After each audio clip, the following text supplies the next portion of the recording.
Today we face the monsters at our door and bring the fight to them. Today, we are canceling the apocalypse. We already did this. Oh, but I like that speech so much. And so does everyone else. Yeah. Yeah.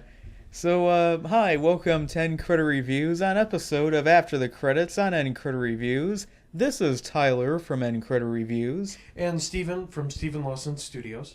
Yes, and this is a review on Pacific Rim Uprising.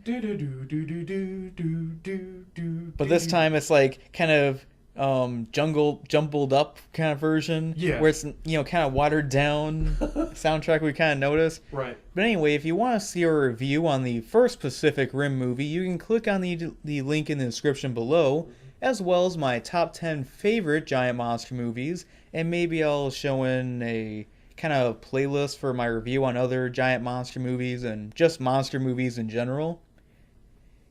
But anyway, this is Pacific Rim Uprising. Now, it's been about 5 years since the first Pacific Rim movie came out, and I gotta say that I'm just grateful for the fact that this happened. Same. Because there's so many movies out there that are really good, but sadly, due to financial shortcomings in that, they never get a sequel. For example, movies such as Van Helsing and John Carter kind of slightly underperformed than what they were expected to.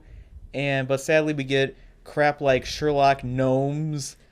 Boy, I was just talking about this last week about like how not even a film that's, dare I say avant-garde. It's not that avant-garde, but it's not that it isn't even that mainstream, but like Annihilation, which I recently saw, pretty mainstream movie. Natalie Portman is in it, and a bunch of other known actors and actresses.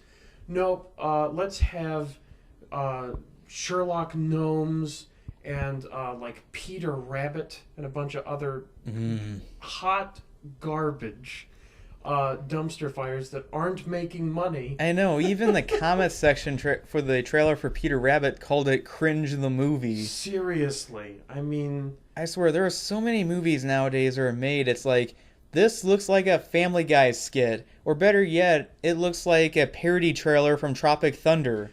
and all the previews for this film that we saw today, they all, like, there's usually one Most at of them. least. For me, okay, yeah, there was one. But for me, there's usually, like, one or two that is like, okay, I'm looking forward to those. And I'm glad to, see it getting recognition. Today, it was only a Deadpool 2 trailer that we've already And seen. kind of that, what was that movie by John Krasinski? And Oh, yeah, the A Quiet Place. yeah, but like brief, what was with that? It wasn't even like a full thing. It was maybe 5 seconds, and then just like, here's the date. It's like, okay, well, you guys are trash at advertising. You're not Cloverfield. Yeah, but yeah, it really is a problem, and I could go on for days about this big corporate nonsense of consolidating movie theaters and then putting 3 theaters for one movie and not having room for even a semi-decent range. It's pathetic. Yeah, so I think we should, we're kind of getting Yeah. really off track for this. So anyway, Pacific Rim Uprising takes place at least a decade after the previous Pacific Rim movie. Now, as weird as I thought at first it said 20 years, but now it's, I guess, 10 years, so I don't know, someone may have messed up in the PR campaign for it. But anyway, we have our character named Jake, who's the son of Prescott, played by John Boyega, and he's trying to do his own thing, and he doesn't really want to be in the Jaeger program. But then he gets recruited back into the Jaeger program after getting into some trouble. And of course, we get introduced to other characters, such as Nate, played by Scott Eastwood, and he also has another fellow cadet named Amara, played by Kelly Spaney, something like that. Yeah, I think it's Kaylee Spaney, something like that. Yeah, and pretty much they're trying to figure out how to, drift together. Who is drift compatible, and also he's also being accompanied by his sister-in-law, who is Mako, played by Rinko Kanishiki again. Is that how you pronounce her last name? I'm not so sure. Kikuchi, I think. Yeah, she was in the first Pacific Rim movie and that. Mhm. And so, but then a bunch of bad things are happening. Mainly a new and rogue Jaeger is starting to cause havoc, and they're trying to figure out who is piloting this Jaeger. They, of course, you see in the trailers and that, and thus a big kind of drastically plan comes up to try to let the Jaegers, well, not the Jaegers, but let the kaiju come back through some portals. Now, I think I knew this movie wasn't gonna be as great as the first one, just knowing by the fact that there was a replacement director known as Stephen DeKnight, or Stephen S. DeKnight. This guy is mostly known for being involved in Netflix shows. I think Daredevil was one of them. But yeah, so just going from just television to a big budget movie all of a sudden is kind of abrupt and sudden. Not even the guy who originally wrote the first Pacific Rim movie comes back. Instead, we have three new different writers for this movie. So it's kind of a little bit concerning, but it was nice to know that Guillermo del Toro, who directed the first movie, had some involvement and he had the final say when it came to the kaiju design, at least. So I'm like, okay, that's nice. And that. So, what do you think of Pacific Rim Uprising? Well, gosh, there's quite a bit to say about it. I really like John Boyega as the main character. He was good. Me too. And it was good to see Mako back, or Mako, sorry. And I always forget, but the name of the two goofy scientists. Oh yeah, Dr. Herman, played by Bern Gorman, and of course Dr. Newton, played by Charlie Day. Yep, and they are they're really funny. They have pretty good chemistry too. Absolutely. But yeah, I mean, as Tyler was saying, he kind of knew going in it wasn't going to be as good as the first one. I try not to hold that mentality until I see it, because to me there are plenty of examples of sequels that actually are about as good as the original, but or even better. Right. It's just there's this thing I've called the virgin viewer experience of, oh, the first time you see anything, it's instantly the best, and people have to do crazy things to recreate the exact same experience you had, plus up it. So really, there are more examples than people, I think, would like to admit of decent sequels, but that's not allowed in the Church of Rotten Tomatoes. So basically, from my assessment, though, after seeing it, I do agree. To me, it was not as strong as the first one. It was, I would say, a one solid step down. It wasn't several. But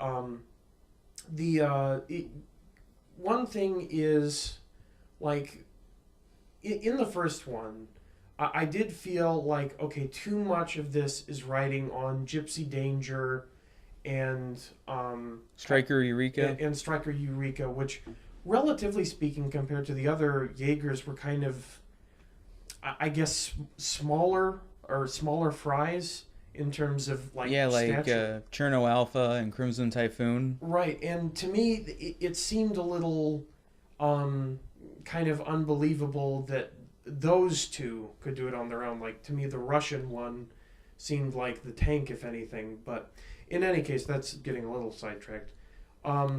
It was similarly structured to the first one, and there was a twist. I think from the promotional material, I'm not going to spoil it, but it's clear that some human or humans are trying to help them get the kaijus back onto our side, because that was done in the promotional material. Yeah, I mean, the thing about that, I forgot to make this joke, is like, who is doing this? And I'm like, I glanced over at Angela Merkel. Because think about it, she has a bad reputation of letting dangerous individuals into places. Oh, jeez. But, yeah. Probably got demonetized already. Already. But jokes on you. I can't get my videos demonetized because stupid YouTube laws about people don't have 1,000 subscribers. Right. We'll get there, boys. We'll get there. Yeah, hopefully this video becomes painfully dated soon. But in any case, I think that one of the benefits of this one over the first one was we got to see a bit more from all of the Jaegers. The Jaegers really got to shine in this one in a way more than the first one, because while there was definitely more character development with the first one, and just in general, Gypsy Danger being kind of the main focal point and a character in itself, it was overall, I guess, a bit dispersed, and part of that had to do with the chemistry between the young girl recruit, who would eventually become important. Her, I think she was Kaylee in this, and then Boyega and his prior drift partner, who there was some troubled past with, it would appear. But I do think that some of the action definitely improved. The creature design in it, to me, was definitely less creative. The kaijus in the last one all had kind of distinctive features that made them stand out. But the three, really, that we saw, actually, again, similar to the final showdown in the first one, they all kind of just blurred the same color scheme. And I think Tyler and I were talking about how it reminds us of kind of the less creative monster design of things like the American Godzilla with the Mutos. And also Kong Skull Island with the skull crawlers, and a lot of monsters just kind of replicating the Cloverfield monster. But this movie does have more creative monsters still, in appearance at least. Yeah, I don't want to spoil the one where it's like, oh, okay, they'll see if they want to see it, that they're, along with the twist, was kind of this twist on the monsters and what we know about the Jaegers, but I'm not going to say any more than that. But in general, I would say that while they were kept very distinct in the first one, the Jaegers and the monsters, and I can see where, going into this, if some people might go, I was confused, there was too much happening. You know, a lot of meatheads seem to not be able to keep up with just fast-paced action in stories these days, and this strikes me as one that, okay, we got to slow down for Gramps here. I meant to talk about the characters in that. Sure. Now I gotta say that John Boyega is a pretty good actor. I definitely do think that he can be the lead in a movie, kind of better than Daisy Ridley, I would have to say, in certain ways. And I've noticed that John Boyega tends to get a lot more work than Daisy Ridley has. Mm-hmm. And that I haven't seen the movie Attack the Block yet, he was in that one before he was in the newer Star Wars movies, and I think that was a movie that kind of got him noticed. Yeah. In that, but I do want to watch that one. But I think it's kind of funny how in this movie he does have more of his natural British accent in this movie, which he obviously doesn't really have in the Star Wars movies. But yeah, I do like how it, in a way, it was kind of interesting, and how he felt like he needed to fill the shoes of his father. And he was funny, which was such a contrast to Raleigh of the last one. He was so kind of overall serious and cocky. But yeah. This guy was a bit of a goofball, which was funny. Yeah, Rebel. I mean, it kind of Scott Eastwood's character of Nate kind of reminded me a little bit of Raleigh in a way, but trying to be more, more of authority. Sure. In that, but I liked his chemistry between the two. They were kind of like buds, but they kind of like were a little jaded. But it wasn't like a pissing contest or whatever. But it was more like, okay, we have our differences in that, but I want you back, in the Jaeger program. True. And that. I don't know much about Kelly Spanny, but it kind of reminded me of that girl from the newest Transformer movie, where it kind of felt like the Nickelodeon Star of the Week, like you were kind of suggesting, and that, and she wasn't half bad in the movie. She definitely had a lot more to do than the actress who was in the fifth Transformers movie. Yeah. And that, And I thought it was kind of interesting that she built her own Jaeger Mm-hmm. in that. But anyway, one, important character that we see in this movie that, gets more talked about, and of course is kind of like a red herring, is Luwin, played by Tian Jing. Mm-hmm. She was in Kong Skull Island. Right. And yeah, I mean, I'd said this before in the review for Kong Skull Island. Kong Small Island. That's right. Yeah, I pretty much felt that way compared to the Peter Jackson remake. And I gotta say about Tianjing, just Oh boy, that innuendo though. Yes.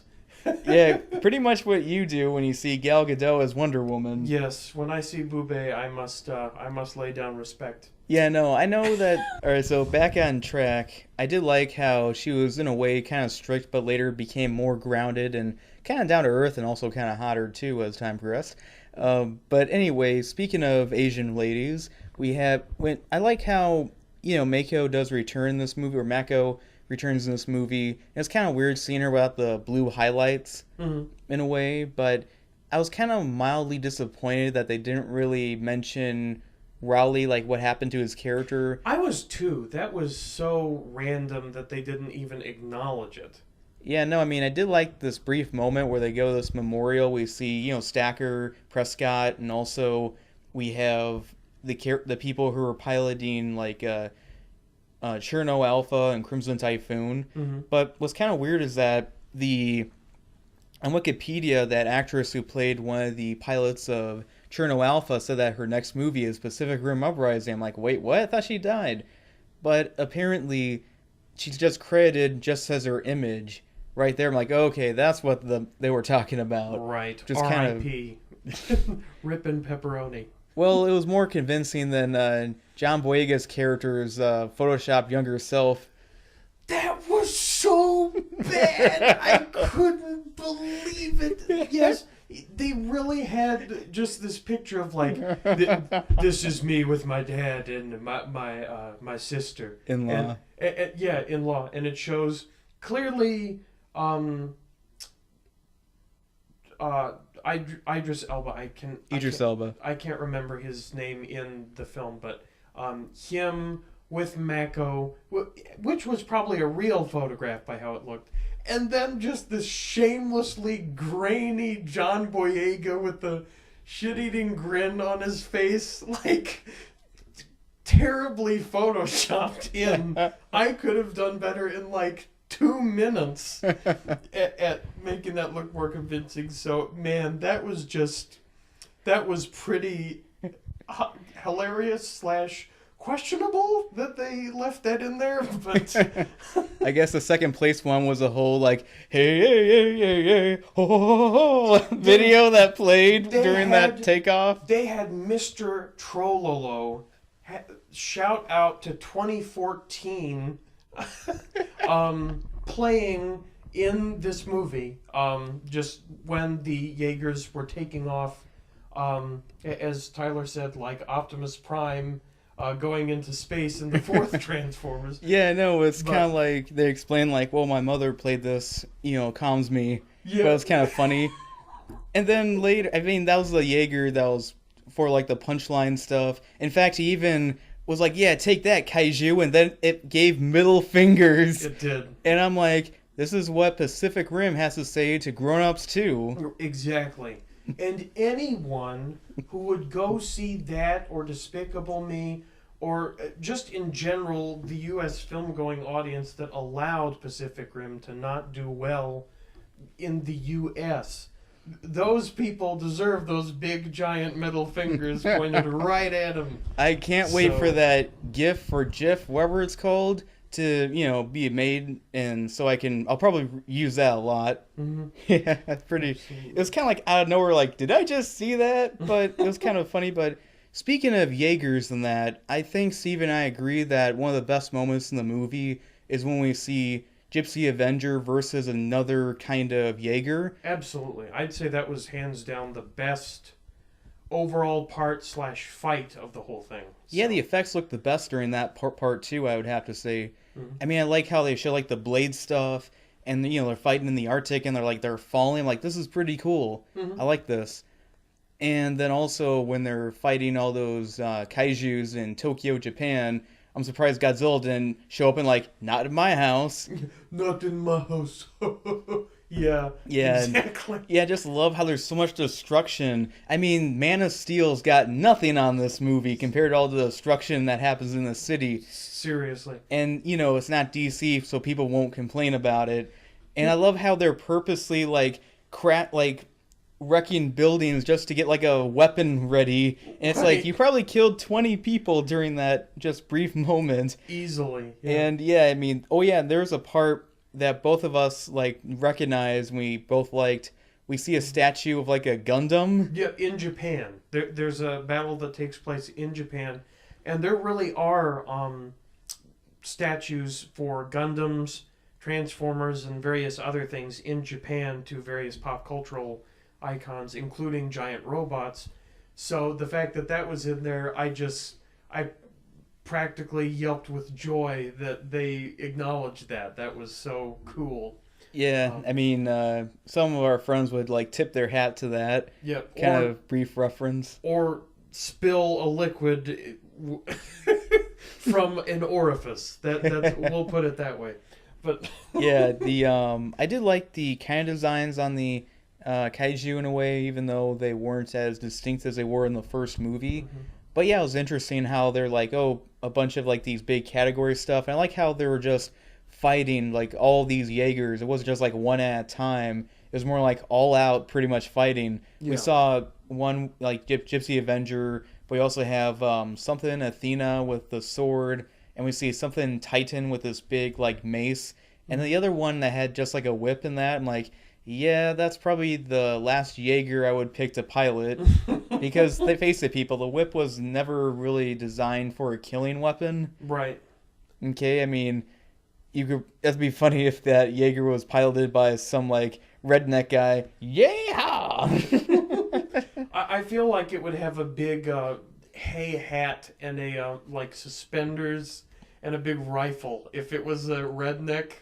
It would end up in one of the. It would end up as a side character in one of the Transformers sequels. And it would be called a Jaeger. It would be called a Jaeger. It'd be called Moonshine something. Yeah. Which would be pretty funny and interesting to see. Moonshine Skeeter or something. With a mullet Right. still. Yeah. But Yeah, I thought it was entertaining for what it was worth Yeah. in that. But trying to remember what else I want to say about it. I think we should briefly get into spoilers. So okay, sure. this is our spoiler segment. If you don't want to be spoiled yet, just fast forward to this part. But anyway, I mean, we should talk about now the kind of surprise villain. And of course, that turns out to be Charlie Day's character. In a way, it kind of made sense because it showed how he kind of kept connecting to that kaiju's brain. And it kind of showed how he was under like being brainwashed and controlled. It wasn't his own will, which I'm like, okay, that's fine. Yeah. And also it was pretty creative, showing all the drones being forged with like kaiju brains and how they're like doing this weird mutation and sort of deal, which is like, okay, that's pretty creative. I like that. That actually reminds me. I know I give a lot of praise to another giant robot franchise being Transformers, but the original concept for the Quintessons is very similar to how they were executed. Kind of an organic material taking over a mechanical exoskeleton. And seeing that kind of come into play in Pacific Rim was thoroughly great. I really enjoyed that, as I think Tyler did too. And that was one of the more unique monster designs. I didn't want to spoil it earlier, but... Or the spoiler segment. Right, but yeah, with the other... the main three that you see towards the end, it does kind of make sense as they combine. So, okay, since they look similar in color schemes, it makes sense that once they combine in a few minutes, they're going to look cohesive altogether. That makes sense. But from the standpoint of making them look distinctive like the other ones, to me, only the outstanding element of the kaiju's taking control of Jaegers was kind of an outstanding thing. And even they blended together a bit, but still. it was a unique twist. And to me, I still feel like, I don't know, him turning into the villain, it made sense, but I was also kind of half face palming and thinking this is dumb. Like, I don't take this seriously as a villain at all, compared to this mysterious race of the first one, from Beyond the Breach. But it was overall still good, and it kind of matched the silly campiness of the whole thing in contrast to the first one that was very much present in this one. Yeah, I agree. I mean, and also another, it's kind of mild spoiler segment here, but also I feel like the movie ended kind of abruptly. Mm-hmm. It kind of reminded me of Batman Gotham by Gaslight in Sure. a certain way. If you think about it, though, even the first Pacific Rim, while it kind of, I guess, had a more satisfying ending, this one, that one also kind of just ended, and we won at the end. So, Well, it felt less like, it felt more like, okay, this is winding down sort of deal. But anyway, I out guess. of out of spoilers and that, Mhm. I mean, I do agree with your point with the first Pacific Rim movie, how they did use of environment. However, in this one, they didn't really use the environment too much. They relied more on their own weapons. True. And something that I regret not bringing up in our review for the first Pacific Rim movie Mhm. was that it might have been inspired by this really awesome, highly underrated video game known as War of the Monsters. Hmm. This is a video game that came out on the PlayStation 2 in the early 2000s. It was really cool. You played these giant monsters, and it was fully destructible environments, and you can pick up like debris and I-beams and even like pipes and other cars and whatnot and use them as weapons and throw them, Mm-hmm. which was pretty interesting. I highly recommend that one if you've never heard of that game. It should be available on the PlayStation Network for download. And now, if you still have a PS2, just dust that thing off and get that game. Absolutely. Dusting it off when I get home. Yeah, but anyways, so trying to think what else I want to say about the movie. But yeah, I mean, I did care a bit for these characters. They did develop them a bit more, which I will say is kind of better about the first one Mhm. in a certain way. So, what would you give this movie, Steven? Well, let's see. What would I give Pacific Rim job? I would give. I've been thinking about it, and this to me is definitely a step down from the first one, but it's still worth the view for people who think, yeah, that looks kind of cool. If you're very much in that mindset, I think you'll still appreciate it. People who are like, is this going to be the next groundbreaking achievement? Sniffing the farts of critical aggregates slash hacks. This isn't for you. Go away. Be miserable in a corner somewhere else. But for the people that are interested in the genre and just they want to have fun with a big blockbuster, this is very much that movie, and I think it's still enjoyable. I'm not sure if I would pay for like a 3D ticket for this. I would keep it as is for 10 or even a matinee price, but it's definitely worth checking out once in theaters. But overall, for the bit less of character development, the rushed pace, certain elements that just for me didn't quite work. For other people they might, but for me they didn't quite work.